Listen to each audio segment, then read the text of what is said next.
Gentlemen, boys and girls, children of all ages, welcome to the World of Wrestling podcast. Here today to discuss about WWE Smackdown, April 25th, 2025 review. Smackdown overall was actually a really good show.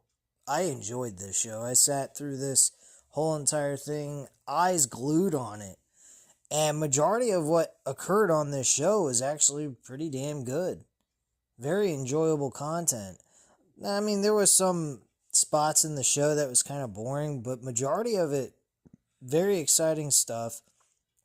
Good promos. Lot of storylines taking place here on this episode of SmackDown. Probably the best SmackDown in a long while. For 3 hours. Majority of it was watchable and fun to sit through. The main event was fantastic for the triple threat TLC WWE Tag Team title match. That was a fucking shitload of fun. I don't know why that was not put on the WrestleMania card, but unfortunately it was not. Jade Cargill, she had a match as well today, or on SmackDown this past Friday, against Tiffany Stratton. And Tiffany Stratton looked like shit. Honestly. We'll get into all that. There was some mishaps on her end. She was just fucking terrible in this match against Jade Cargill. And I don't know why. Jade Cargill actually did not look bad in this match, in my personal opinion. I mean, I might be looked at as like a fucking crazy person to be saying that. But Tiffany Stratton was fucking shit. I don't know. Absolutely crazy. But WWE SmackDown kickstarted the show with Cena and Randy Orton. It was announced very quickly that John Cena's first title defense will be against Randy Orton in his hometown at Backlash in St. Louis, Missouri. That's going to be a fun match. John Cena definitely is winning that match. I don't think they're giving the title up that quickly, and Randy Orton ending the run that John Cena's on.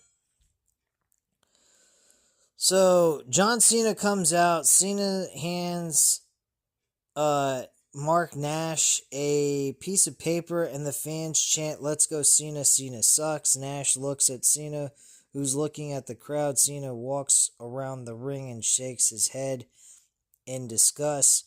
Nash reads off the paper, "My sincerest apologies. I have been informed again that my announcement has been deemed disrespectful. Ladies and gentlemen, please welcome the greatest of all time, the 17 gracing Fort Worth with his presence for the final time, the last real champion, John Cena." The fans boo as Cena raises the belt in the air and Nash leaves the ring.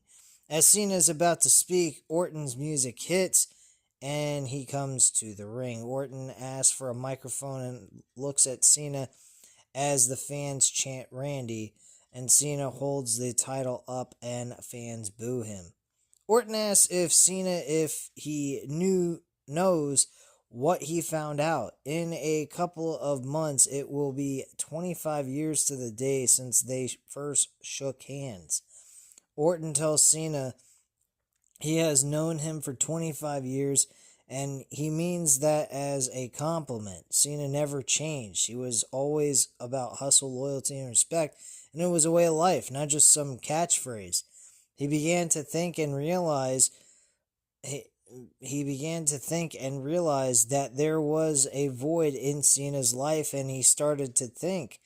Orton says he thought about the fans over the years, the millions and millions of kids who looked up to him since day one, all the days that he motivated and was a role model for the kids, set goals for them because of him, and track and field and on the court, in the classrooms, generations of kids looked up to Cena. Surely that means something to Cena. Orton tells Cena that he granted more wishes than anyone in the history of the Grant a Wish Foundation.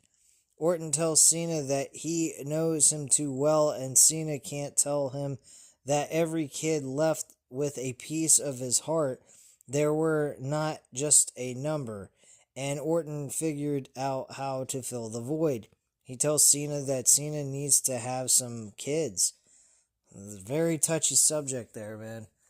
Because Cena explained why he didn't have kids. He always wanted to have kids, but he believed his lifestyle, being that he was always on the road doing other things, being productive in his career and stuff, would not allow him to be the best father that he could be, which is as to why he decided at this point in time in his life, especially the fact that he's now in Hollywood, that he shouldn't have any kids. And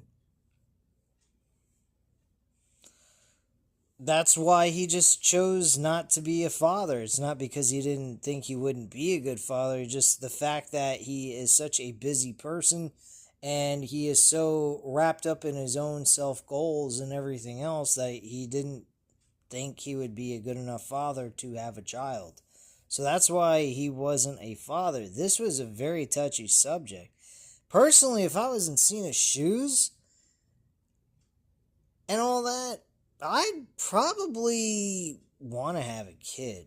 I think Cena would make a great father with who he is as a person. I mean, what we see on TV, the babyface John Cena, is who he mostly truly is in person. He's a hard worker. He does a lot of things. And he's just a goal-orientated person that just wants to reach higher and higher goals in his life. Problem is, he really should find something else in his life besides just this. There's more to life than just, being a great actor or, making tons of money and being the best wrestler known to man and all that jazz. But when I heard that from Orton, it was really, it wasn't like a work, it was more of a shoot, in my personal opinion. So, it was kind of a touchy subject he hit there. But very nice way to make the storyline more personal and whatnot.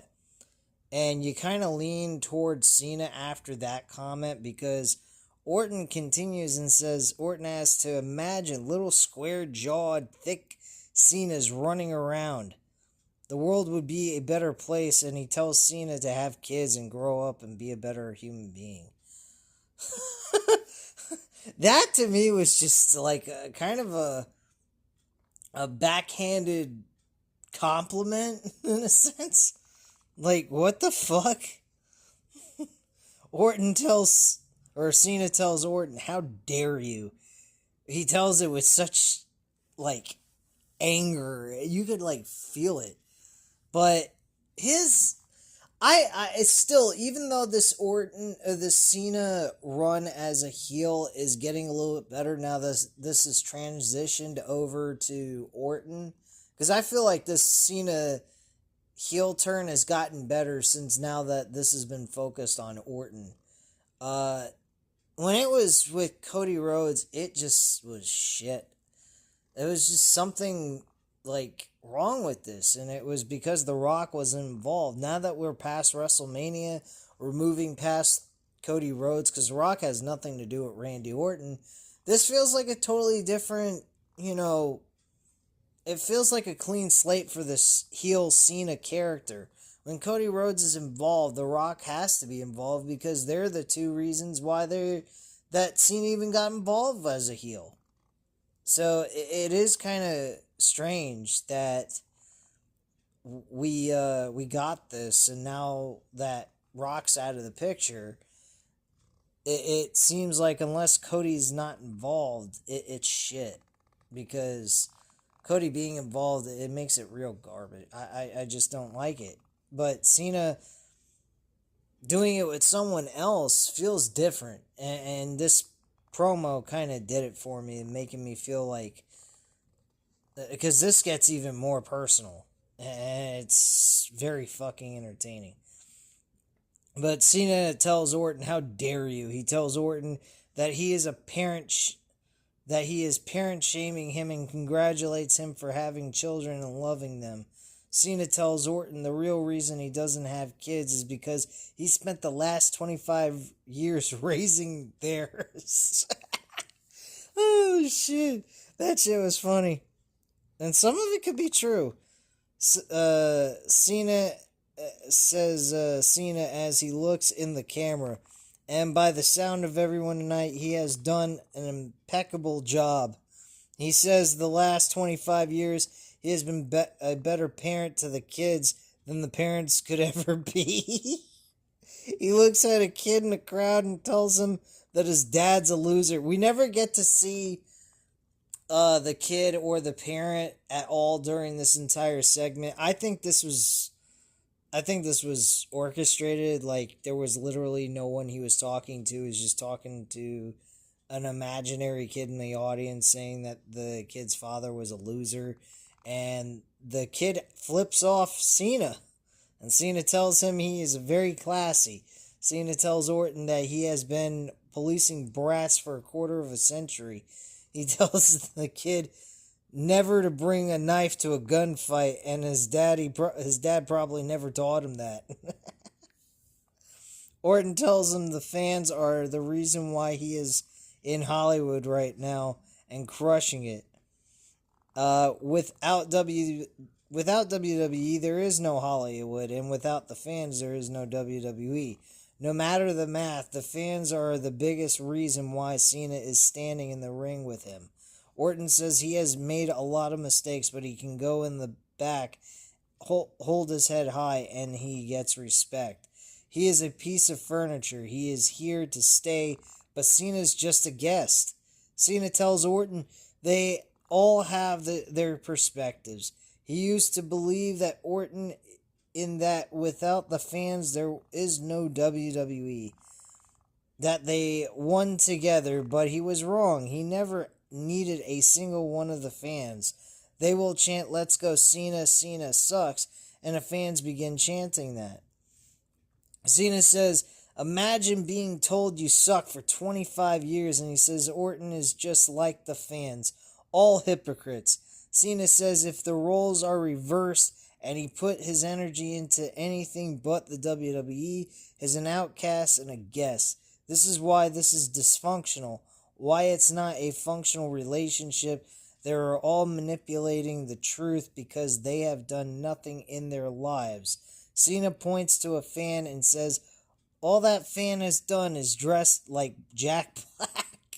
What the fuck? He is 100 years old, and that's all that fan has to say for his line. Cena says he gets criticized and labeled as an outcast for trying to do something different.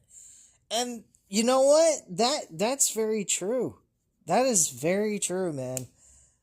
This heel Cena run, personally, does have its truths. I mean, he sits there, he says the fans hated on him and disliked him for 20 plus years, and he turned away, and at this point in his life, he's on his last year with wrestling, and he's had enough. He's fed up. And the fans that cheer for him, I mean, he's not 100% right, but some of them, yeah. I'd say they live vicariously through Cena. They use him as inspiration, but don't do anything important in their lives. They don't, have any ambition. Or there's a lot of people that have no ambition and have no thrive to want to do anything in life. And that's because of what's within them mentally. There's a lot of hard truths in this entire segment here. That's what made it so fucking good. I mean, there's not a damn thing I can say that was bad about this segment. This is fucking excellent.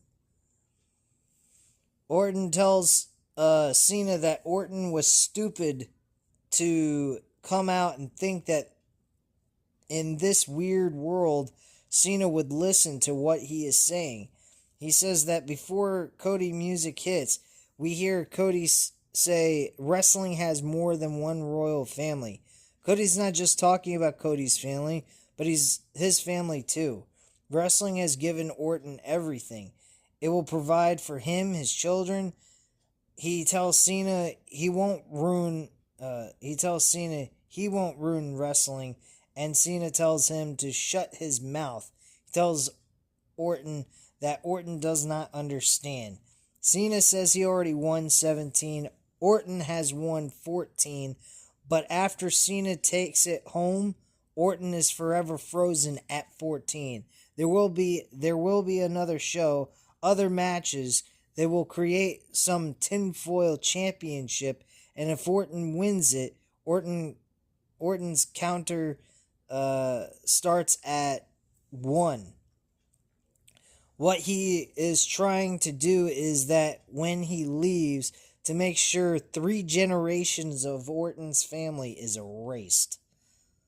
I don't know about being that line. I will admit that didn't make it. How is that erased? How is his generation erased? They just start over with a new championship. That's it. So I don't quite get that one, but whatever. I mean, outside of the fact they'll never have the opportunity to win the championship he's holding in his hand, that he's determined to keep until he retires by the end of this year. That's the only thing I see that he can make any sense of by saying that.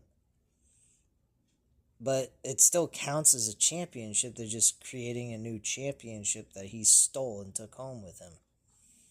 So it is what it is. It's going to be interesting to see what the direction is on where they go about taking the title off of John Cena at some point. Orton rubs his head and the fans chant RKO. Orton tells Cena to prove that he is the last real champion, to put his title on the line right now. Cena raises the belt and says no, and just like so many times over the last 25 years, he's doing it to save Orton's ass. Cena says there should be a match. Randy Orton against John Cena for the Undisputed Championship, but it shouldn't happen here. It should happen at Backlash, because Backlash is in St. Louis, Missouri. Because Orton is from St. Louis, Cena tells Orton he can spend the whole day with his family, be well rested and at his best, because he needs Randy Orton at his best. Because after Backlash, when Orton fails, Orton will have no excuses. Cena tells Orton to take a good look. This is what the last real champion looks like. Cena tells Orton that this is a close as Orton will ever get to. This is as close as Orton will ever get to the championship. Then Cena throws the belt at Orton, who catches it, but Cena with a right hand. Orton goes down and Cena begins kicking him. Cena grabs the belt. Orton gets up and Cena swings. Orton ducks and Orton hits him with an RKO. The fans chant Randy as he grabs the Undisputed title and raises it above his head as his music plays. We cut to Wade Barrett and Joe Tessitore, and Joe mentions that Fraxium, which is Nathan Frazier, and Axiom of NXT have arrived to Smackdown, and we'll see them in action next. Overall, that segment with John Cena and Randy Orton was fantastic. I think that they hit on all cylinders, except for that one little comment that Cena made. I didn't quite get how he's erasing Orton's 3 generations of family members out of existence, but okay. The only way that works is by eliminating WWE altogether, but whatever. Anyway, we get Axiom and Nathan Frazier in their debut match against Legado del Fantasma, Angel and Berto. This was a good match overall. Fraxium actually ended up winning the match clean. Good matchup to kickstart the show. And wrestling-wise, we cut back and backstage, see the DIY preparing for their match. Then we have Tiffany Stratton, Jade Cargill segment. Women's champion Tiffany Stratton comes out to the fans cheering. She says at WrestleMania it was Tiffy time She went toe-to-toe with one of the greatest of all time, Charlotte Flair. The fans boo, and Tiffany says there were times where she doubted herself, but in the end, she prevailed and walked out of WrestleMania still champion. Tiffany says that she was told that she's the next Charlotte Flair, but that is wrong. There may be only one Charlotte Flair, but there's only one Tiffany Stratton. Then Jade Cargill's music hits, and out she comes. Jade Cargill, Tiffany. Comes out. Jade tells Tiffany to cut it. Jade came out to give credit where due. Her match against Flair was impressive, but that did nothing but create a bigger target on her back. Tiffany Stratton Charlotte Flair was a fucking shit show. That was one of the worst matches on the damn card. And since business is finished with Naomi, she has nothing but time. She thinks it's time for her to remind everyone why she came to WWE, for everyone to see why she came to be a champion. Oh, fuck me. That happens, that might be worse than Charlotte Flair being WWE Women's Champion. And for Tiffany to understand that just because she beat Flair, that does not mean she is the best, especially since she hasn't faced her. Okay. Stratton tells her to put her money where her mouth is and to get a referee out right now. Out comes the referee. Non-title match. Tiffany Stratton, Jade Cargill. Again, like I said, I actually thought Tiffany Stratton was not good in this match. Ever since she faced Charlotte Flair, her wrestling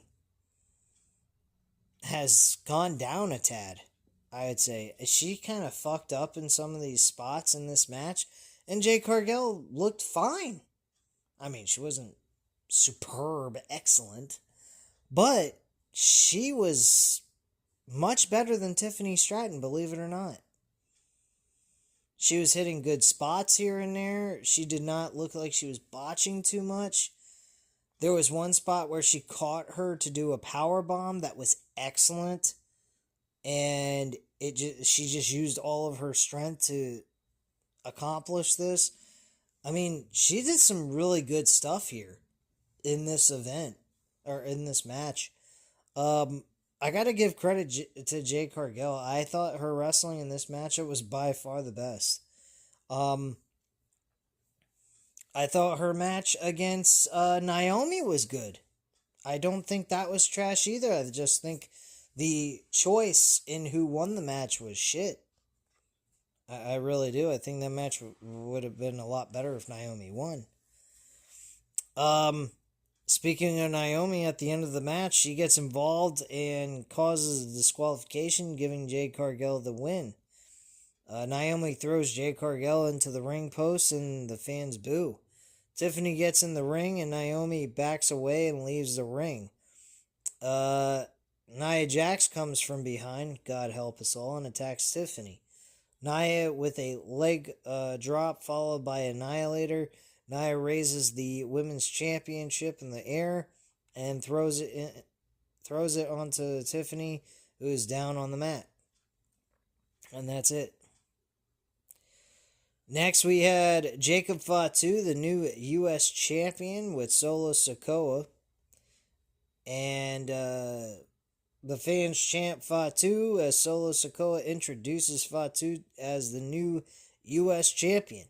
Solo says that at WrestleMania, everyone saw that he already knew, and that is that Jacob Fatu is the future. He's the future of this company. Solo says that no one wanted Jacob here except for him. They thought he was trouble, too much of a risk, but the one who changed that and made it all happen was him. He is the reason that Fatu is the champion. He is the one that brought him here and took him to the promised land. He says this is what happens when you love your family. As Solo continues to speak, Fatu grabs the microphone from him and the fans chant Fatu, and he tells Solo not to get it twisted. He told Solo that he was going to win the title. He told him that the U.S. title was coming home to the family, and he told him that he was going to do it with him or without him. You know what I mean? This is what he said. Fatu says that is what he did. Fatu tells the fans to look at their new U.S. champion. Crowd's fucking cheering the shit out of him during the segment. Says he knows that this title makes him America's most wanted, but that makes him a menace to society. But at the end of the day, Solo better get in where he fits in because he is all gas, no brakes with it. Fucking love the promo work that Jacob Fatu did on the microphone. Thought that was good shit. LA Knight's music hits and out he comes. He tells them, "Let me talk to you." And he begins walking down to the ring, and he said that at WrestleMania Fatu ate a BFT, but Fatu grabbed the ropes during a pin. And after that, Fatu was able to beat him. Credit where it is due. It can happen to anyone, and anyone can get it. But he walked back, and everyone said he had a hell of a match. But he is not worried about that. He's worried about winning and taking the belt. He tells Fatu that he wants his rematch, and he wants it right now. Then Drew McIntyre's music hits. This was very interesting how McIntyre has been so center-focused on winning a world championship that now he's into the United States Championship picture, which is kind of odd. But he explains as to why he's interested in the U.S. title over the WWE Championship.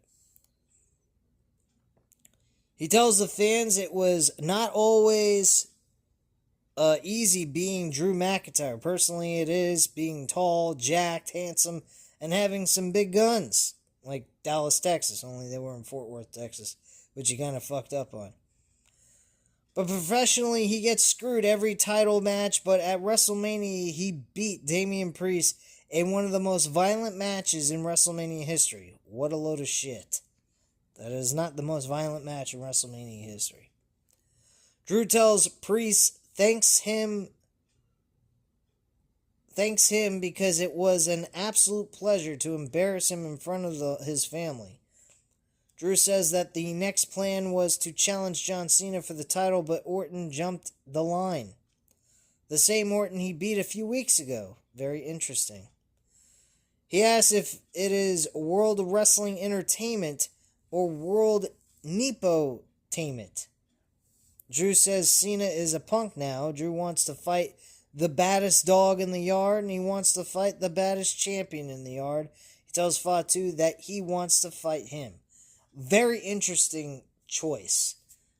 To me, this could lead to Drew McIntyre becoming a babyface, maybe. And maybe being the guy to win the WWE title from John Cena. I think that would be an excellent payoff, given the fact that Drew McIntyre continuously keeps getting screwed out of certain things. He beat Orton a few weeks ago. Orton, though, is getting a number one contender, a number one shot.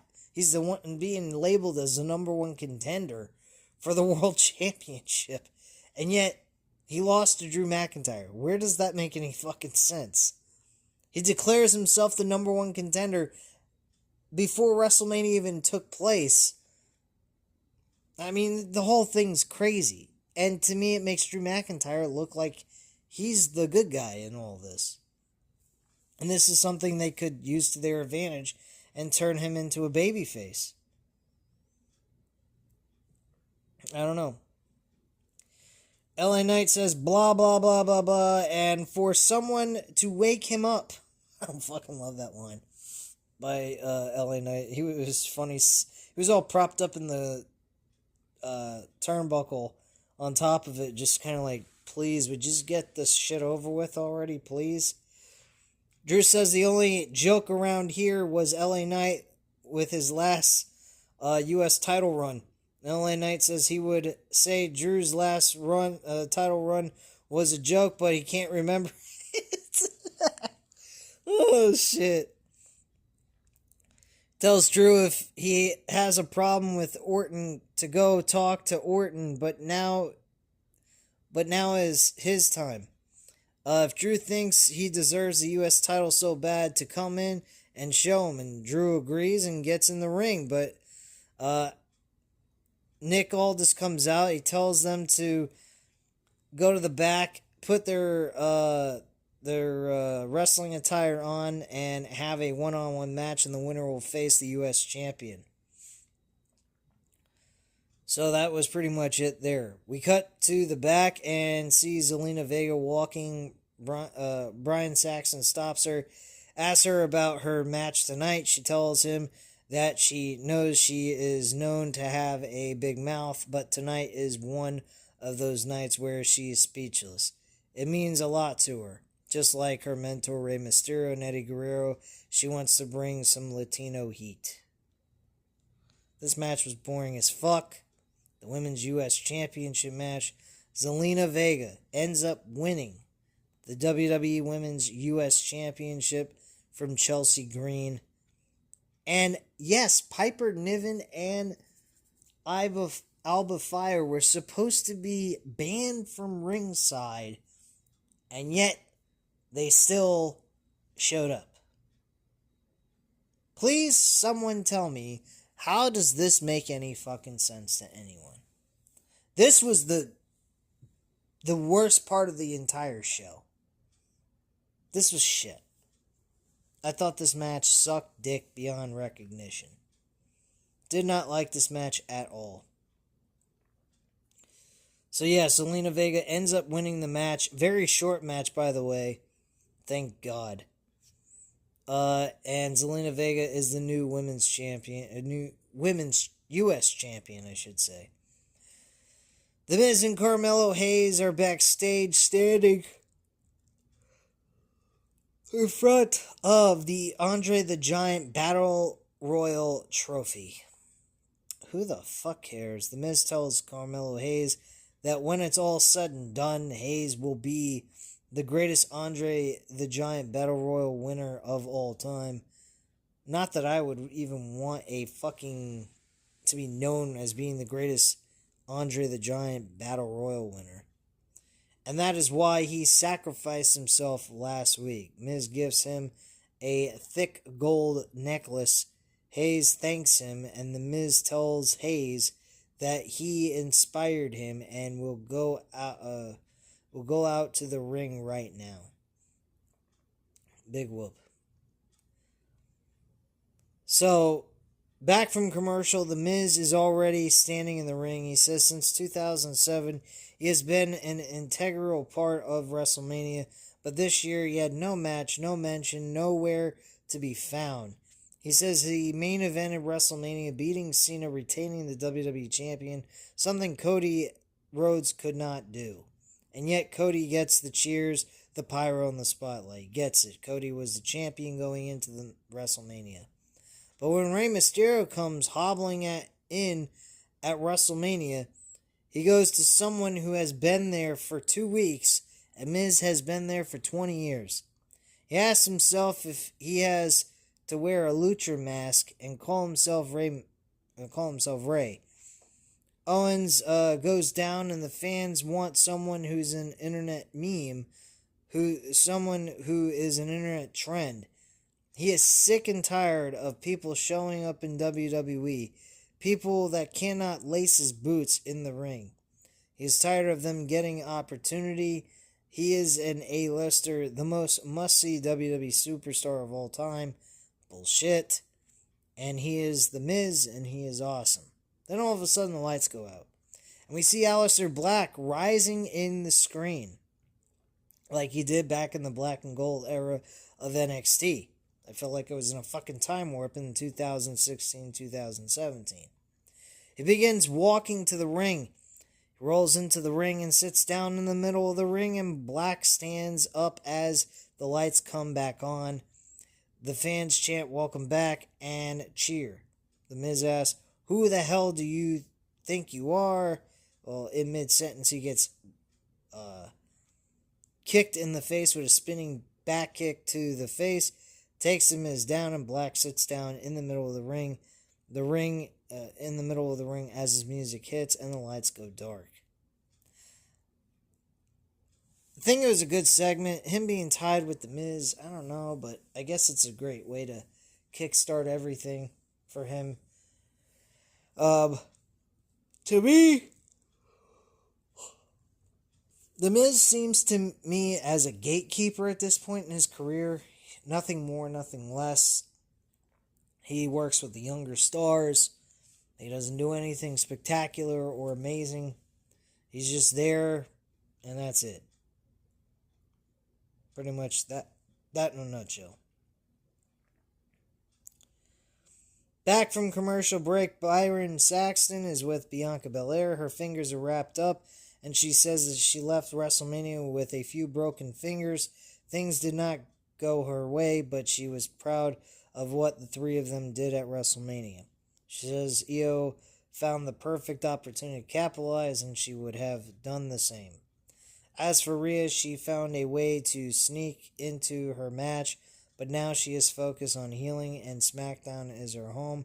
Right now, her home is divided. We cut backstage and see Naomi walking. She is stopped by Nia Jax. She tells Naomi she doesn't care about her revenge against Jade Cargill and for her to stay away from her and her title. Naomi tells Nia Jax as long as she proceeds with caution, and she walks away. God almighty. Naomi's like portrayed as a fucking raving lunatic. I don't even get this shit no more with her. She should have won the damn match at WrestleMania, but unfortunately, that was not the case. Alright, next we had Drew McIntyre, LA Knight for the number one contendership.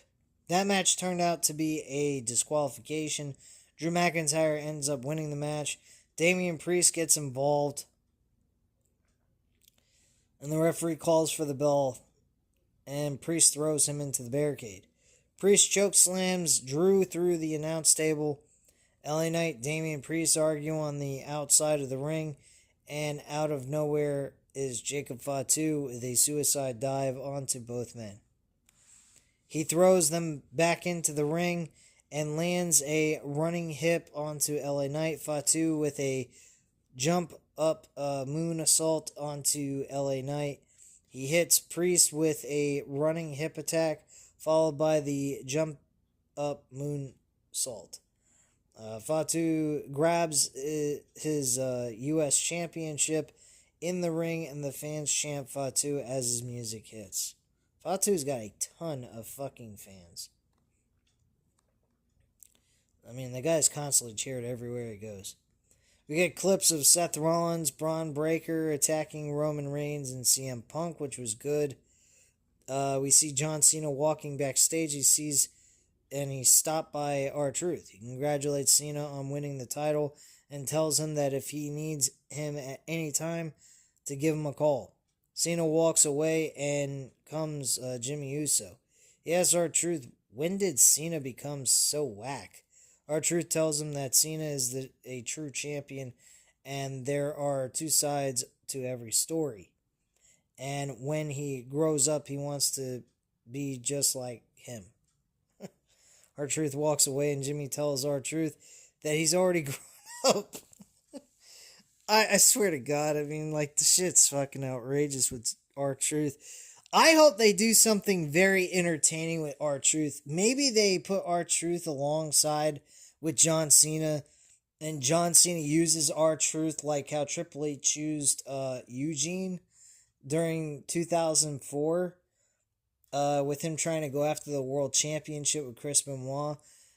I think that would be kind of a cool deal, and then R-Truth is no longer useful to John Cena in a short period of time.